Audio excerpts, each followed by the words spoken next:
Olá, começa agora mais um Entrevistas DPE e hoje nós vamos falar sobre os direitos relacionados a Maria da Penha, a Lei Maria da Penha para mulheres trans.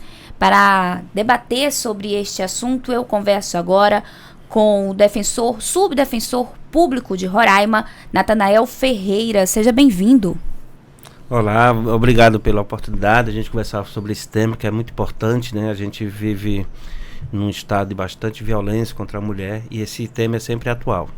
Vamos começar fazendo aí um levantamento sobre a Lei Maria da Penha, que é um assunto realmente bastante comentado pela mídia, pelos jornalistas de todo o Brasil, que realmente ganhou esse destaque e trouxe uma lista imensa de direitos para as mulheres. É importante observar em que contexto essa lei ela se inseriu na questão do nosso ordenamento, né? A necessidade de se ter uma lei específica para proteger essa pessoa e garantir a preservação da sua dignidade, né? A questão da intimidade. Então essa lei ela tenta uma abordagem muito geral a respeito dessa proteção. Então a gente vai, ao longo aqui da entrevista, vai tentar detalhar um pouco mais sobre essas medidas de proteção e esse contexto. Então o Brasil, infelizmente, ocupa lugares de preocupação na violência contra a mulher, né? Você vê também a necessidade de se criar um tipo criminal específico, que é o feminicídio, que é essa violência última contra a mulher. Então a lei ela se fez necessário dentro do contexto da sociedade brasileira. É importante que a gente diga isso e reflita sobre isso, que essa lei veio diante de uma necessidade, né? E dentro dessas necessidades, doutor, surgiu a necessidade de também proteger as mulheres trans, que, embora muitas pessoas não saibam, também são amparadas pela Lei Maria da Penha. Exatamente. Quando a gente entra nesse tema, o primeiro questionamento que surge é o que é essa pessoa trans, né? Então, o CNJ, o Conselho Nacional de Justiça, ela inova nessa questão e para proteção dessa pessoa, o CNJ diz que é suficiente a autodeclaração, né? Então não há uma necessidade de perquirir em termos científicos quem é essa pessoa trans. Então pessoa trans, pelo próprio conceito do CNJ, é aquela pessoa que se conhece como tal. Então que se autodeclara, né, como pessoa trans, ou seja, que o seu gênero, embora esteja ali em determinado corpo, né, mas o seu gênero, a percepção que ela tem do mundo, que essa pessoa tem do mundo, é uma percepção feminina, ou no caso contrário, uma percepção masculina sobre esse mundo. E como ela se posiciona nesse mundo, é que vai dizer quem é que ela é. Então por isso que o CNJ trouxe como única condição a autodeclaração. Então basta me reconhecer como tal. Então pessoas que se reconheçam como mulher são protegidas pela Lei Maria da Penha. Em que sentido? O que a lei aborda essa proteção? Então, o ordenamento jurídico, né? E isso foi uma construção que se deu ao longo do tempo e travado a partir de muito preconceito e tabu sobre o tema. O judiciário, né, foi convocado para falar sobre isso. E o judiciário, né, ao longo dessa construção, dessa jurisprudência que foi se formando, foi tendo entendimento do que é essa pessoa trans e quais os alcances a partir daí.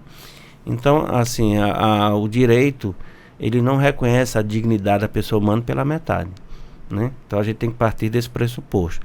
Ou você é isso e a proteção é isso, ou você não pode ser mais ou menos aquilo e proteção só mais ou menos daquilo. Então a partir do momento em que a pessoa se identifica e auto se declara do gênero, né?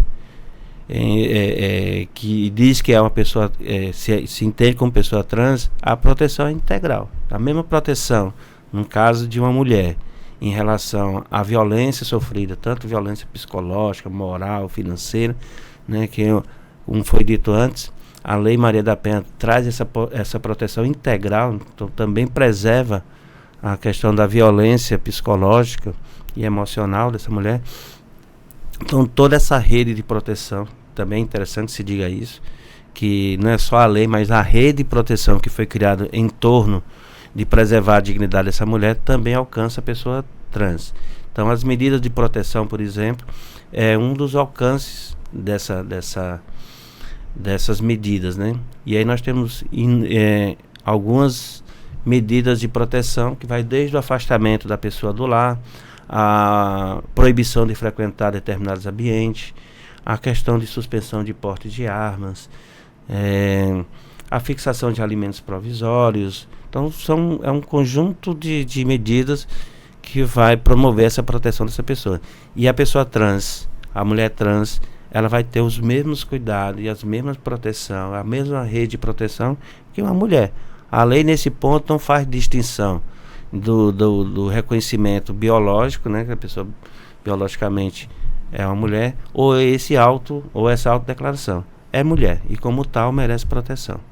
É uma questão de dignidade, né? De trazer ali realmente um apoio para a pessoa poder se guardar de situações como até hoje tem muitas pessoas que desconhecem as linhas da agressão, né?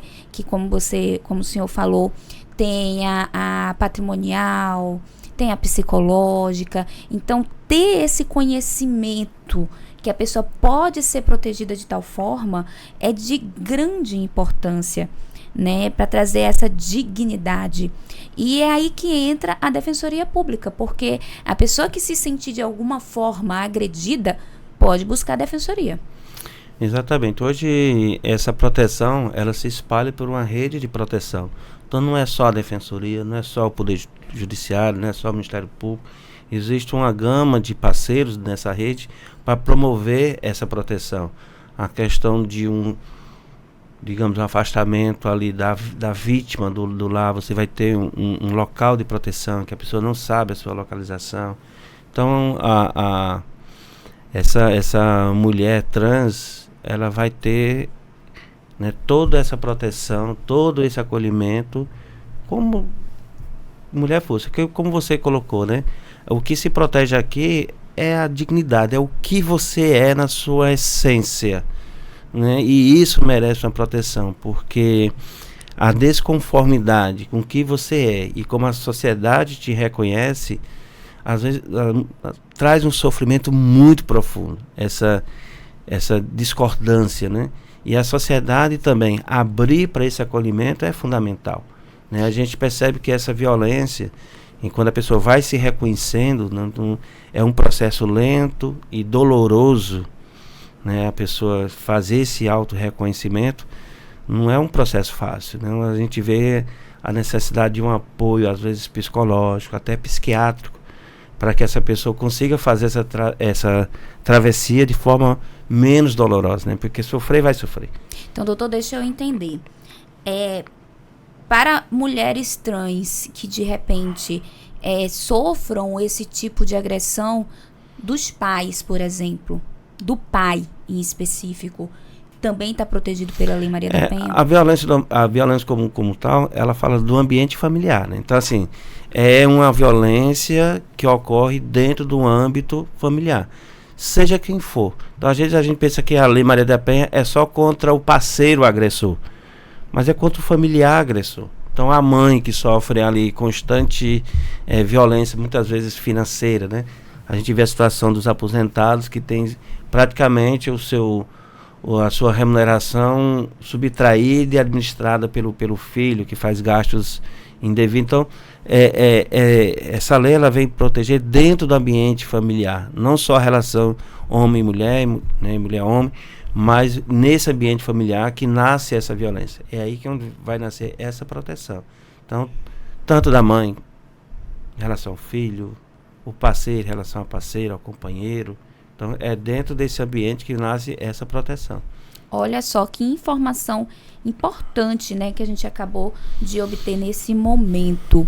Então, entre esse assunto, né, a gente sabe que ele é bem vasto, Eu gostaria de saber se o senhor tem algo mais que o senhor gostaria de ressaltar, que o senhor gostaria de deixar para quem está nos acompanhando agora. A Defensoria Pública, ela muito zelo, muito cuidado esse tempo, porque sabe que é um tema bastante delicado. A gente hoje tem uma defensoria especializada. Então, nós temos uma defensora, doutora Teresia Muniz, que ela é a titular dessa defensoria especializada que cuida exclusivamente dessa vítima. Então, e a partir, né, que você tem acesso à defensoria, você passa a ter acesso também a toda essa rede de proteção, que muitas das vezes, como já foi colocado anteriormente, a proteção, a violência psicológica é uma violência muito sutil, não é uma violência à vista, né? Às vezes ali a questão de a pessoa estar o tempo todo atacando a sua autoestima, então às vezes você nem se percebe vítima, muitas das vezes. E a defensoria faz, né, te coloca dentro dessa rede de proteção. Então, assim, a gente convida e esclarece que a defensoria é essa primeira porta de proteção. Então, você percebeu que está passando por esse processo de violência doméstica, é um acolhimento bastante diferenciado que a defensoria faz, é num outro prédio, com profissionais multidisciplinados. Nós vamos ter assistente social, vamos ter psicólogos, atendimento feito por mulheres, quer dizer, a gente criou esse ambiente de acolhimento. Então, a mulher trans que está passando por esse processo, pode procurar e deve procurar a Defensoria Pública para que a gente possa acompanhar nessa jornada. Existe diferença de pena dependendo da situação que a vítima, se for agressão física, se for agressão psicológica, tem alguma diferença ali na hora realmente daquele agressor ser punido? Na verdade, cada violência ela vai responder, vai ter uma alternativa a essa resposta, né? Então, assim, a violência física, você vai ter o Código Penal aberto ali para identificar qual foi a violência que foi perpetrada contra aquela vítima. Hoje, por exemplo, a questão do homicídio, tentativa de homicídio, nós temos um tipo penal específico, que é o feminicídio, que aumenta a pena. Então, assim, cada tipo de violência vai ser tratada de uma forma adequada. Então, nem sempre a proteção criminal ou penal, digamos assim, é a melhor resposta para um determinado tipo de violência. Então, você tem uma violência psicológica, você vai atacar essa violência com o direito penal? Talvez não seja uma boa alternativa. Por isso que a Defensoria tem esse atendimento multidisciplinar, exatamente para direcionar as melhores respostas ao que a pessoa vem sofrendo. E por incrível que pareça, o primeiro processo nessa jornada é você se reconhecer como vítima. Que, como já foi falado, às vezes nem a própria vítima se percebe como vítima. Às vezes ela se percebe muito como culpada daquela relação.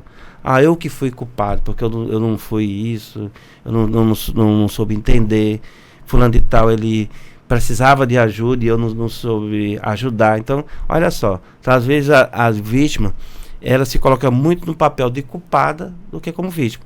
Então, ter essa percepção, saber qual a sua posição nessa relação, é o primeiro processo de libertação. Mas uma pessoa que, de fora da relação, que identifica uma situação como essa, pode também denunciar, procurar a defensoria?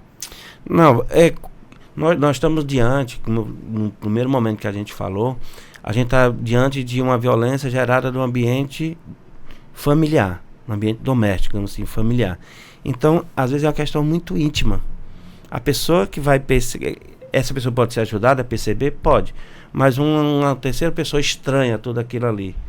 A pessoa pode denunciar uma violência física, né, que é a mais visual ali. A pessoa sofreu uma agressão, uma violência física, né, qualquer pessoa pode denunciar porque houve um crime. Mas outro tipo de violência fica muito mais delicado você fazer essa abordagem, né? Imagine só, na relação ali marido e mulher, E numa violência psicológica ali, o terceiro, como é que vai atuar, que às vezes nem a própria pessoa sabe que está passando por esse processo. Então, eu posso responder essa pergunta dizendo que alguns tipos de violência, sim. Outra vai depender muito da vítima, se perceber como tal. Então, vamos buscar esse autoconhecimento, buscar informação. Se você não está confortável na sua relação de alguma forma, busque entender o que está acontecendo, por que está desconfortável, né? Procure entender para saber se realmente aquilo ali é saudável para você. Doutor, eu gostaria mais uma vez que o senhor reforçasse para quem está nos acompanhando agora, para a gente finalizar, onde é que busca esse apoio? A Defensoria tem esse serviço especializado, né, que é a Defensoria em Defesa da Mulher. A gente funciona ali na Casa da Mulher Brasileira, onde já inicia essa rede de proteção. Na Casa da Mulher Brasileira nós vamos ter delegacia, vai ter o CRAS, vai ter a Defensoria, Ministério Público. Então já encontra essa rede de proteção. Na Casa da Mulher Brasileira, a Defensoria tem o espaço lá, que fica ali no bairro São Vicente. Perfeito, muito obrigada pela entrevista, por trazer tanto conhecimento e esclarecimento para a gente hoje. Eu que agradeço a oportunidade e já nos colocamos à inteira disposição para o atendimento e acolhimento dessas pessoas. Obrigada mais uma vez. Esse foi o Entrevistas DPE.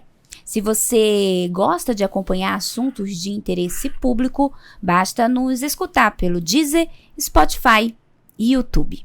Eu sou Lana Francis e até a próxima.